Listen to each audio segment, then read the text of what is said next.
The next question is, how do you plan to ensure that all students, clubs, and organizations feel valued on this campus?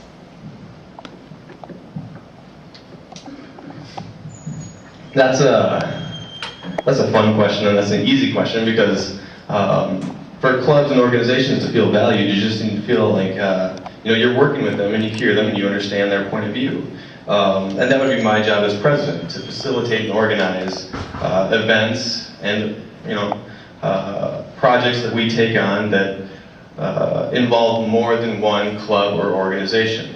So if you have that open level of communication, they should feel like they're getting the attention they deserve. But then within each club, they come up with the specifics. It shouldn't surprise anybody that I haven't been to every club on campus. I don't have the time. I'm a student first, and I don't know what's going on in every single club. I don't know, what their priorities are. But it's that club's job to find a priority, come up with an event, and then as a group we work together and we have a lot of fun with it. I think that's a very simple task that is hand in hand with just being a president, or even being on the executive board. Everyone should get excited about working with a club event. That's not that hard.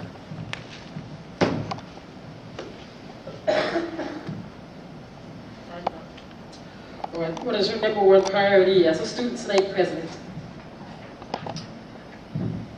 My number one priority as a student senate president would be cohesiveness. I think it's disturbing that there's been that number of complaints filed on senators that may be sitting right next to you this year. I think that's something that we can improve. I don't know why that number went up. I'm not offering an explanation of, where that number came from. I just know it's there, and it's a fact. And that's something that we can work on together.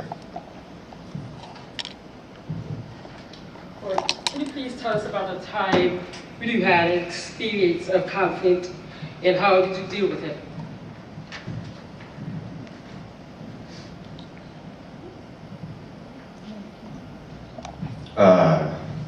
Conflict is one of those common things that just kind of, it involves all of our lives and how we deal with it. Kind of shows,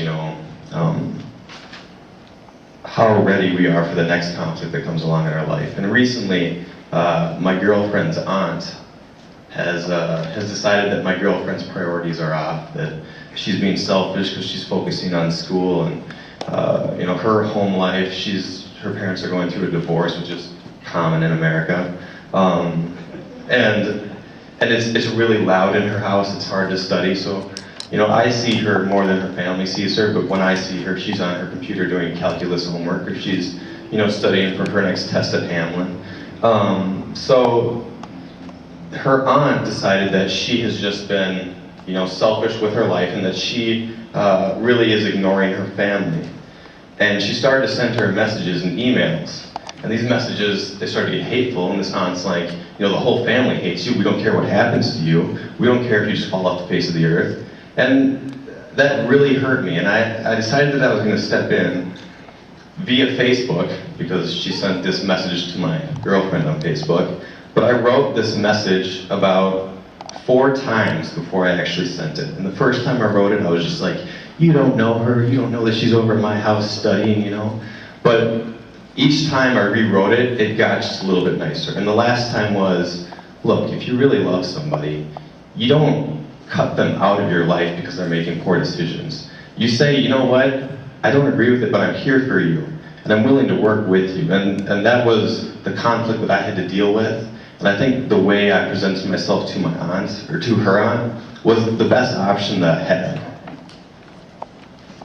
All right, Tom, you have 3 minutes to close whenever you have to finish talking about 3 minutes. All right, so where was I in my story? Does anybody remember? Want to shout out? The bike is leading everybody. The bike is leading everybody, exactly.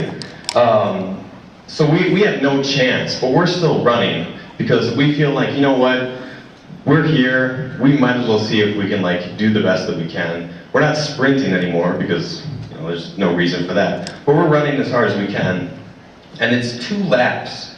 And we start coming down the finish line, ready to finish our first lap, and people just start cheering and going nuts. And I'm like, this feels great. You know, everyone knows that we're here and we're supporting whatever cause it was. We didn't really read what cause it was for. But as we get closer, I realized that this awesome feeling and this cheering isn't for us. And I look back, and this human gazelle is like gaining on me, and Peter. I'm like, no, not today, not on my moment. So we speed up and we sprint, and we beat him across the finish line, even though he won and we still had a lap to go. We turned around and we were like, what? You can't lap this? And then we kept running and we finished the race. And the point of that story isn't that we lost, because honestly we didn't have a chance. The story is that no matter what I do, no matter what my list of adjectives is, I always feel like I need to finish something, and I always feel like if I'm going to do something, I need a passion for it. And that's what I bring to the table as a Student Senate President. This is my first semester again. I don't know much about administration and the fine details of this campus as the other candidates. But those are things that I can learn. That passion and that need to finish and complete things, that's something that is intrinsically me, that you can bet on me for. And that was a good race. Also, you know, talking about the numbers and stuff, going back to that,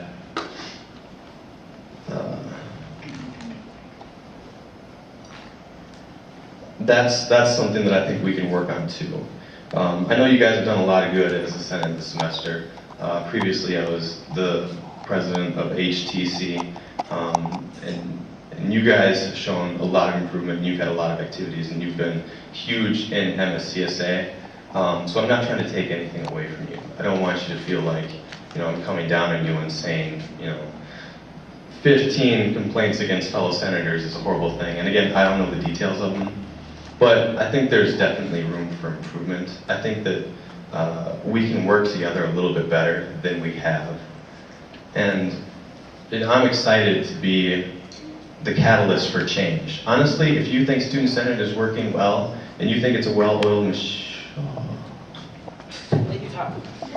Right.